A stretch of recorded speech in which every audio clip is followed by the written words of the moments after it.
Sou Jairo, sobrinho hematologista do Centro de Transplante de Medula Óssea e Centro de Oncologia e Hematologia do Hospital Israelita Albert Einstein. Vou falar um pouco hoje sobre neutropenia febril, um assunto muito interessante.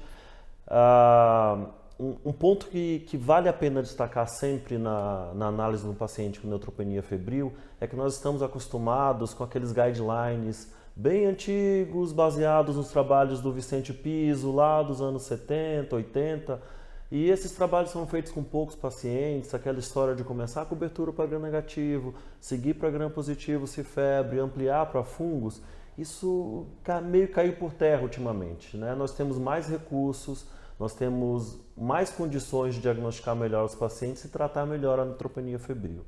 Com base nos guidelines da Infectious Disease Society of America, hoje em dia, quando nós detectamos que um paciente neutropênico, paciente com menos que 500 neutrófilos, né? Menos que 500 neutrófilos, paciente neutropênico, menos que 100 neutropênico grave.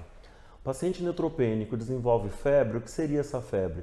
Um pico isolado de 38,3 graus ou 2 picos consecutivos com mais que 1 hora de diferença de 38 graus.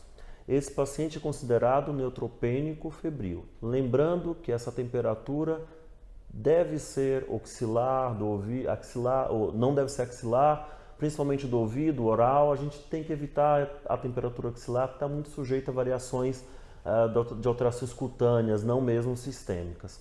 Uma vez detectada a neutropenia febril, se recomenda colher hemoculturas, começar a antibiótico terapia ampla com vistas aos gram-negativos intestinais. Hoje em dia se recomenda ticarcilina, clavulanato, piperacilina, tazobactam, cefepime e carbapenêmicos. Lembrando que se a opção for por uma cefalosporina de terceira geração com espectro anti-pseudomonas, como ceftazidima, sempre adicionar aminoglicosídeo.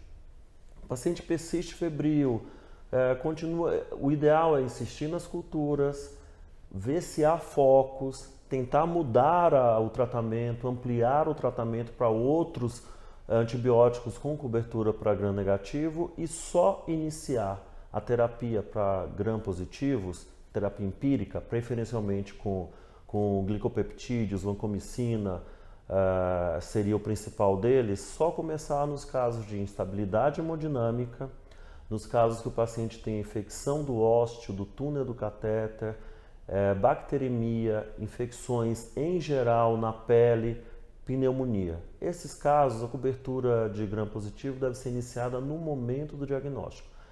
Uma vez que o paciente febril recebeu a cobertura para gram positivo, continua febril, não tem foco, não cumpriu nenhum dos critérios, a cobertura para gram positivo deve ser retirada. Não se deve continuar. Cobertura para fungos é um passo adiante que só deve ser feito nos pacientes com neutropenia prolongada, que utilizaram esquemas que induzem neutropenia profunda por tempo prolongado, vigiar muito o ambiente hospitalar onde eles estão.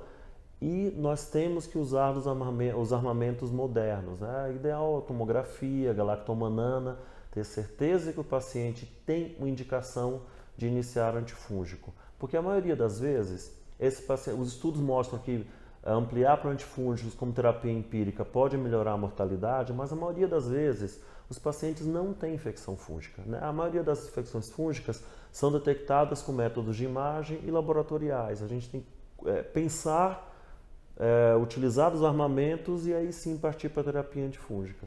Lembrar sempre que a maioria das vezes o paciente tem uma infecção por um gram negativo que se perpetua. Embora a maioria das vezes, ultimamente, as culturas mostrem que as infecções, os germes mais comuns na hemocultura são os gram positivos, justamente porque os pacientes estão em profilaxia ou não têm uma grande carga de bactérias no início do tratamento, no primeiro episódio febril.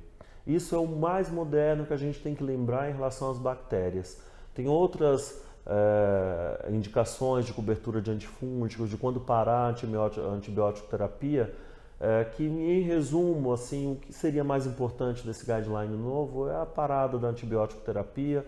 O paciente recuperou neutropenia, não foi identificado foco nenhum. Com 3 dias dá para se tirar a antibiótico terapia. Se o paciente continua neutropênico, tomou um tempo prolongado, 14, 21 dias de antibiótico, está febril, mesmo que não recupere a neutropenia, dá para suspender esses antibióticos. Isso pode ser feito com muita segurança e tranquilidade. E, mais uma vez, lembro que o ideal é que nós sigamos os guidelines mais modernos, que utilizemos os nossos recursos mais modernos para diagnosticar e tratar esses pacientes.